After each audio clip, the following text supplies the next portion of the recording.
बिहार की राजनीति में लालू यादव किंग मेकर माने जाते हैं और लालू यादव मूल निवासी गोपालगंज के हैं, गोपालगंज से ही हैं। अभी अगर वर्तमान राजद की स्थिति की बात कर ली जाए तो तेजस्वी यादव राजद की बागडोर संभालने का भी काम कर रहे हैं और कि राजद में तमाम बड़े बड़े धुरंधर लोग हैं, बड़े बड़े चेहरे हैं। शिवानंद तिवारी की बात कर ली जाए या लालू यादव हो या राबड़ी देवी हो, तेजस्वी हो, तेज प्रताप हो, ये तमाम लोग आज के डेट में बात किया जाए तो राजनीति में सक्रिय है और बिहार में इनकी पैठ बोलती है। और कहीं का जब चुनाव हुआ था और महागठबंधन की ओर से जो उम्मीदवार बने थे और राजद को सींचने का काम कहीं ना कहीं अगर स्टार्टिंग पीरियड की बात कर ली जाए, जब मुख्यमंत्री लालू यादव हुआ करते थे, उस समय जो लालू यादव के जो साले थे सुभाष यादव, वहां से कई बार चुनाव लड़ने का भी काम किया, वहां के एमपी रहे हैं, विधायक भी बने, विधान पार्षद भी रहे। तो आज भी ये वही साधु यादव हैं जो बहुजन समाज पार्टी से ताल्लुक भी रखते हैं। 2020 में बहुजन समाज पार्टी से चुनाव लड़ने का भी काम किया था और आज भी गोपालगंज में कहीं ना कहीं हवा जो है वो सीधे तौर पे साधु यादव की चल रही है।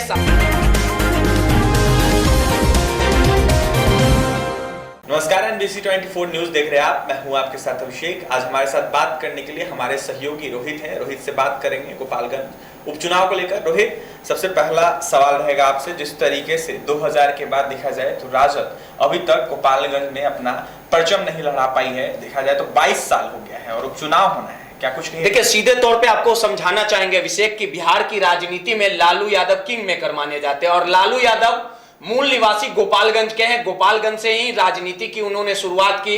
गोपालगंज में उनका जन्म हुआ और उसके बाद वो पढ़ने के लिए पटना आए, वहां से LLB किया और उसके बाद जिस प्रकार से पटना यूनिवर्सिटी से छात्र राजनीति के बाद बिहार के मुख्यमंत्री भी बने, राबड़ी देवी भी मुख्यमंत्री बनी।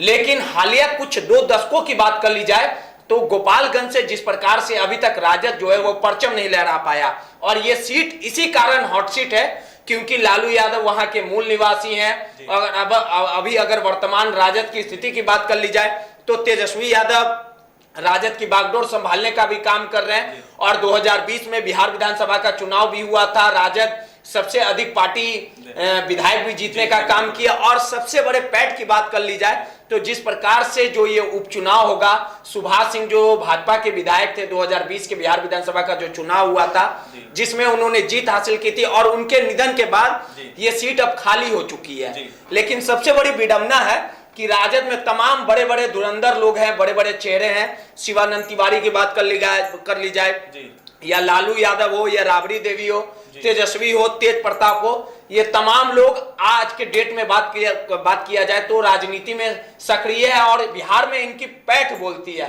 और कहीं ना कहीं तेजस्वी यादव के बागडोर संभालने के बाद लगातार बिहार में विगत कुछ महीने पहले महागठबंधन की सरकार भी बनी है।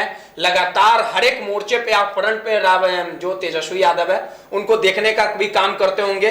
लेकिन 2020 के बिहार विधानसभा का जब चुनाव हुआ था और महागठबंधन की ओर से जो उम्मीदवार बने थे और राजद को सींचने का काम कहीं ना कहीं अगर स्टार्टिंग पीरियड की बात कर ली जाए, जब मुख्यमंत्री लालू यादव हुआ करते थे, उस समय जो लालू यादव के जो साले थे सुभाष यादव, वहां से कई बार चुनाव लड़ने का भी काम किया, वहां के एमपी रहे हैं, विधायक भी बने, विधान पार्षद भी रहे।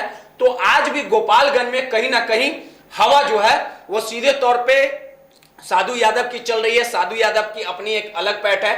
साधु यादव भी गोपालगंज के कहा जा सकता है कि गोपालगंज में उनकी एक अलग पैठ है। लगातार जो 2020 के बिहार विधानसभा का चुनाव हुआ था, भले ही राजद से साधु यादव के रिश्ते खटास हुए, दोनों की राहें अलग हुई और 2020 में ये वही साधु यादव हैं जो बहुजन समाज पार्टी से ताल्लुक भी रखते हैं। 2020 में बहुजन समाज पार्टी से चुनाव लड़ने का भी काम किया था और सेकंड नंबर पे आए थे। तो आप समझ सकते हैं कि कहीं ना कहीं साधु यादव की तूती बोलती है, उनका पैठ है, जनता में लगातार वो कैंपेनिंग भी करते हैं। इसी कारण महागठबंधन के उम्मीदवार को 2020 में उन्होंने हराने का काम किया था और सेकंड नंबर पे आए थे।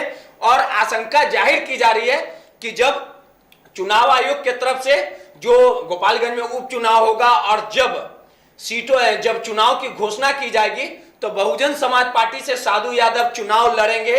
लगातार जनता के बीच भी जा रहे हैं और कहीं ना कहीं मुकाबला जो है वो काफी कड़ा होगा। अगर वही का पूरा मुकाबला होगा, सीधे तौर पे आर पार का मुकाबला होगा। लेकिन सबसे बड़ी विडंबना की बात कर ली जाए तो जिस प्रकार से राजद जो है वो सबसे बड़ी पार्टी है, उनके विधायक भी सबसे ज्यादा हैं, बिहार में भी वर्तमान में सरकार में है, और 2020 में जब यही बिहार के मुख्यमंत्री नीतीश कुमार जब एनडीए के साथ थे, बीजेपी के साथ थे, और कहीं ना कहीं सरकार जो है वो एनडीए के चल रही थी, लेकिन नीतीश कुमार ने बीजेपी का साथ छोड़ अब सीधे तौर पे राजद की नाव पे सवार होने का काम किया।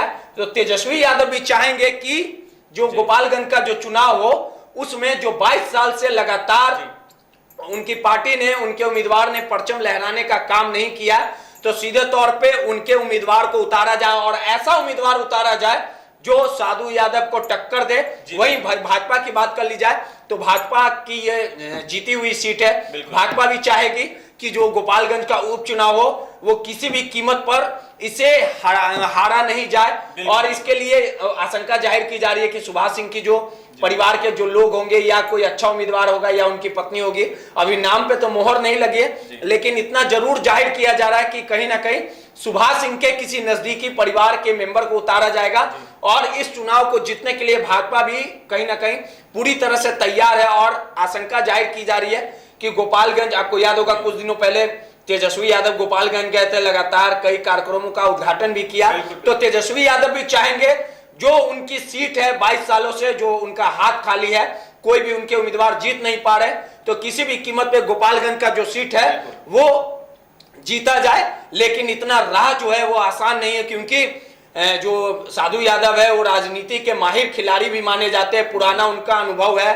राजद को सींचने में उनकी अहम भूमिका रही है। और सबसे बड़ी बात कर ली जाए तो साधु यादव वहां से गोपालगंज से एमपी भी रहे हैं, विधायक भी रहे हैं, विधान पार्षद भी रहे हैं, तो लगातार साधु यादव गोपालगंज के पुराने चेहरे, माहिर खिलाड़ी कहे जा सकते हैं। लेकिन इस बार जो मुकाबला रहेगा वो काफी कड़ा इसी कारण रहेगा कि लालू यादव बाहर हैं, और जो हालिया दिनों में बिहार की राजनीति जो है वो देश की राजनीति की दशा और दिशा तय करती है।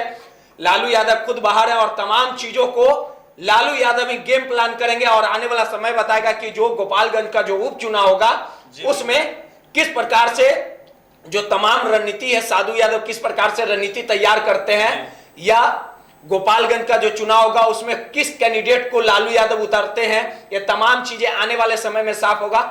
लेकिन कहा जा सकता है कि गोपालगंज में जो उपचुनाव होगा साधु यादव को राजद इग्नोर नहीं कर सकती है। जी बिल्कुल, आपने सुना, हमारे साथ रोहित थे, हमारे सहयोगी हैं। जिस तरीके से गोपालगंज में उपचुनाव होना है उसको लेकर आज हमने चर्चा की है, आर पार की लड़ाई हो रही है, और कहीं ना कहीं देखा जाए तो एक तरफ बीजेपी है तो दूसरी तरफ महागठबंधन की सरकार है, और तीसरी तरफ देखा जाए तो लालू यादव के साले जो हैं वो मौजूद हैं, साधु यादव पहले वहां के एमपी भी रह चुके हैं, और देखा जाए तो तेजस्वी यादव भी बीते दिनों गोपालगंज पहुंचे थे और लगातार रणनीति बन रही है। और सबसे बड़ी बात कि लालू प्रसाद यादव जेल से बाहर है और तमाम रणनीति जो है लालू प्रसाद यादव बनाएंगे। देखने वाली बात यह होगी कि गोपालगंज पर किसकी जीत होती है। फिलहाल इस खबर में इतना ही, और भी तमाम खबरों के लिए बने रहें NBC 24 मीडिया के साथ। हमारे चैनल को सब्सक्राइब करें, पेज को लाइक करें। बहुत बहुत धन्यवाद।